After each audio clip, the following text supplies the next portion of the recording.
Is the number, Chavi, announce the number, post code. Okay, once again, I request all the participants to kindly turn on your webcam while you are explaining your presentation, or else your presentation is not evaluated. Like we are not going to evaluate your presentation. So kindly turn on your webcam during your explanation. So now we are done with poster OP 251 presentation. Next So, Malika, presentation what is the is, previous number? Kindly tell once again for evaluators that yes previous sir. presentation. OP 251 is the presentation which we have done with sir. The first OP presentation, 257, right? 257 only. Yes sir, 257 is the first presentation. Okay. 251 is the second presentation, sir, Yeah, yeah. Okay, you can which we call have the. done with now. And the next presentation is 257. 257 we have done. 1 second. Sir. So, we'll call in the order. Next presentation OP 255 is not on board, sir. So we are going with OP 259. So Ma'am, OP 250. excuse me, ma'am. OP 255 is present, ma'am. Actually, you're not visible. Kindly rename your name with your presentation number.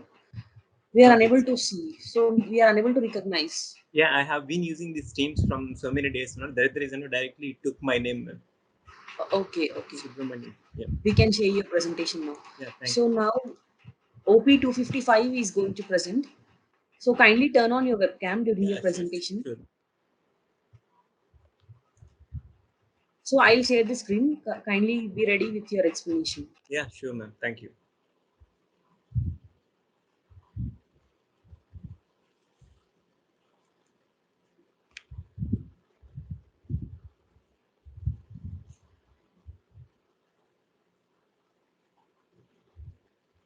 Yeah. Good evening, everyone. My name is P. Subramaniam, and I'm working as an assistant professor in the Department of Pharmacology at Vishnu Institute of Pharmaceutical Education and Research, Hyderabad. First of all, I'm delighted to share you that this research work has been recently accepted by the World Journal of Biological Psychiatry, which is a Web of Science journal with the impact factor of 4.2. And coming to my research work, it's a prognostic study on the effect of post-traumatic stress disorder on cerebral ischemia, repurposing-induced stroke. Let me repeat my research title once again. It's a prognostic study where we evaluated the effect of post-traumatic stress disorder in short-term PTSD on cerebral stroke. Can you go to the next slide now? In general, once if a person experiences a stroke, then he or she maybe keep on thinking about that particular event. At that time, so many questions will come into their mind, like, don't know when I'm going to experience this stroke again. If something happens to me, what about my future? What about my family? Who will take care of them? Like this, so many questions will come into their mind, and soon they are going to develop several anxiety disorders, in which one of the main anxiety disorder is post-traumatic stress disorder. This concept is already clinically proved. That means persons who ever experienced stroke, soon or lately, they may experience this post-traumatic stress disorder. That is already clinically proved. But my project is, what if a person experiences a PTSD, post-traumatic stress disorder primarily? Does it have any impact on cerebral stroke or not? That's what my project study. So in order to evaluate the outcome of PTSD on cerebral stroke, madam, please go to the next slide. First of all, I need to induce this post-traumatic stress disorder in the animal. So in order to induce this post-traumatic stress disorder, I have followed one, internationally well-accepted animal model known as SPS procedure, refers to single prolonged stress procedure. In this procedure, initially we need to subject the animals for 2 hours of inevitable immobilization period, which is immediately followed by a forced swim test for 20 minutes. Then after we'll give 15 minutes of recuperation time, nothing but relaxation time for the animals. Once if animals get right, then just we'll expose them to the inhalation ether for 1 to 2 minutes till it lost its consciousness. Like after that, we'll keep them undisturbed for 7 to 9 days. Maybe after 7 to 9 days, it will develop post-traumatic stress disorder. So once if animals develop post-traumatic stress disorder, now I need to induce this cerebral stroke. Now, in order to induce this cerebral stroke, I have followed one global cerebral ischemic model, that is bilateral common carotid artery occlusion. The name itself indicating it is bilateral common carotid artery occlusion. Simply, in other terms, we can call it as two-vessel occlusion. where we are going to occluding the both common carotid arteries. So thereby we'll block the that blood supply from heart to the brain for a particular period of time. In my research work, I have blocked it for 20 minutes. So after that, like a reperfusion will be there for 72 hours. So after 72 hours, it will develop this cerebral stroke. If you see the image, this bilateral common carotid artery occlusion, in the first image, there is I'm pointing out common carotid artery along with the vagus nerve. In the second image, I'm just separating that vagus nerve. In the third image, that is completely separated, common carotid artery. In the fourth image, while I was occluding that one, so that is about fourth image. Madam, could you please go to the next slide? Yeah, here, if you come to the experimental groups, like group 1 control, in each and every research work, there has to be control group, obviously. Second group, single prolonged stress animal model, nothing but PTSD animal group. Third one, sham control, because we are performing the surgical model. So that is the third group, sham control. And fourth group, bilateral common carotid artery occlusion. Finally, fifth group, this SPS plus both common carotid artery occlusion. So here we need to evaluate the outcome of PTSD and cerebral stroke. That is the reason why fifth group has to be SPS plus BCCAO. So if you see this right side, there is experimental design. Like whenever we have just get these animals from Sri Venkateswara Enterprises from Bangalore. So after acquiring, they underwent the acclimatization period for 7 days. On the 8th day, we performed behavioral parameters in order to select the animals, for inclusion criteria.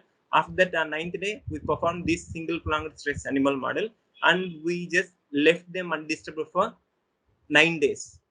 On the 10th and on 19th day, again we performed behavioral studies in order to evaluate what are the behavioral changes that were caused due to the induction of this single prolonged stress procedure. After 19th day, on 28th day, we performed this global cerebral ischemia, and 21st, 22nd, 23rd followed by reperfusion for 72 hours. On 24th day, we sacrifice, and after sacrificing, initially we have performed, initially we have performed so many behavioral studies. For instance, we have performed like active photometer test in order to evaluate locomotor activity, and Weimer's test in order to evaluate spontaneous alterations like short-term memory, and elevated placement test for anxiety, beam walking for motor coordination, hanging wire for grip strength. These are the different behavioral parameters that we have performed. Could you please go to the next slide, man? Yeah, along with these behavioral parameters, we have also performed several biochemical parameters, including like endogenous antioxidants like catalase, catalase, and this superoxide dismutase, and this reduced glutathione. And along with that, we have also performed some enzymatic estimations like acetylcholinesterase, because acetylcholinesterase is the enzyme which breaks down the which inactivates this acetylcholine molecule. So we can estimate like memory by performing this acetylcholinesterase enzyme. So apart from the acetylcholinesterase enzyme, we have also performed brain lesion area measurement by performing TTC staining technique, triphenyl tetrazolium chloride staining technique. Apart from that, we have also performed these histopathological studies by performing hematoxylin and eosin staining, H&E staining. So after performing all these things, if I go to each and every graph and explain, means it will take so much time. So together, I'll conclude this one. Like after performing all these parameters, like endogenous antioxidants, these levels were highly increased, and these lipid peroxidation levels were highly increased, whereas catalase, reduced glutathione, and superoxide dismutase levels, they were decreased. And in case of behavioral parameters, except locomotor activity, remaining all parameters, they showed significant significance, like significant effect they showed, and except locomotor activity. Madam, could you please go to the next slides? Yeah, these are the different, like we have also performed neurochemicals, GABA and glutamate also, including that. And ma'am, please go to the next slide. Yeah, this is the brain lesion area measurement. Here, if you see first image, which is a sham control image, and second image followed by BCCA, bilateral common carotid artery occlusion, you can see that brain lesion area. And finally, this SPS BCCAO. So here, this BCCAO followed by reperfusion produced only 67.7% lesion, whereas this SPS plus BCCAO together, it produces 30.2% brain lesion area. So this is about brain lesion area measurement. This was performed by TTC staining technique, triphenyl tetrazolium chloride. Yeah, please go to the next one, madam. Next slide. This is the graphical representation for the brain lesion area measurement. Next one, madam. Next slide, madam. Yeah, here histopathological studies. Like we have performed these histopathological studies in the hippocampus as well as, madam, please go to the previous slide. In the hippocampus as well as in the cortex. In the hippocampus, we have several regions like dentate gyrus, CA1, CA2, CA3. So we estimated this pycnotic cells percentage, like viable neuronal cell count as well as red neuronal cell count. We estimated that one. So here in case of CA1, CA2, CA3, you can observe here, we represented the pycnotic cells with red arrow marks and normal cells with viable cells with the green arrow marks. Then go to the next slide, please. So please, next slide. So after performing, all these parameters, I just want to conclude here. Madam, please go to the conclusion slide. Yeah. So after performing all these parameters, finally we concluded that this PTSD, it is going to aggravate this cerebral stroke. Moreover, during this pandemic time, so many of them, they lost their family members or they lost their jobs. This, which is a life-threatening event. Post-traumatic stress disorder also, it will occur after one life-threatening event. So since this pandemic time, so many are suffering from this pandemic. So during this pandemic, once this pandemic ends, there will be so many patients who are suffering from this post-traumatic stress disorder. So this animal model, whatever I invented, this will be very useful to find out the therapeutic targets in the patients who are suffering from PTSD associated stroke. That's what my conclusion. Madam, next slide, please.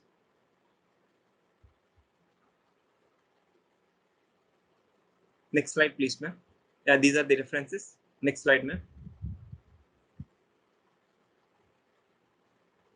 Yeah, thank you. Thank you everyone for the opportunity. It's a good work, but you, you didn't mention the ethical committee approval number. Yes, sir. We have from Acharya Nagarjuna University, which is located at Guntur. Actually, I have done this research work. I am a student from university itself, so I have carried out there only. We got the ethical approval from, Institutional Animal Ethical Committee from Acharya Nagarjuna University itself, sir. Actually, so there is so much. You should exhibit the approval number. Okay. Yes. Sorry. Okay. So, what is the sex of the animals that you have used? Sorry, sir. Is it male animals or female animals or both? Male animals, sir. It's male animals. Male Vista. You have taken only male. Yes, okay. Sir. What is the statistical tool that you have used? GraphPad Prism, sir. Okay. And see, your work is okay, good. But you are trying to correlate it to COVID. That part, I didn't get it. How are you able to correlate it to the current pandemic situation? Yeah, because now during this pandemic, so many people, they lost their jobs, like which is a life for them. There is stress. Yeah, they lost their family members, some of them, which is a life-threatening event for them. So maybe they keep on thinking about this particular event. So soon they'll develop this PTSD, post-traumatic stress disorder. If they develop this PTSD, they may develop this stroke also, PTSD associated stroke. In order to treat these patients, this animal model will be very useful, sir.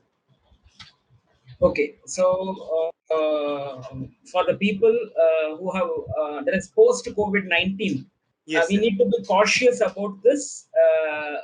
That there are chances they may be affected by stroke. This is what you wanted to say. Yes, sir. Obviously, there are even with my study also, we proved that PTSD obviously it is going to like produce the stroke, like it may induce stroke in the patients. Okay. So for that, how does your model help, your animal model?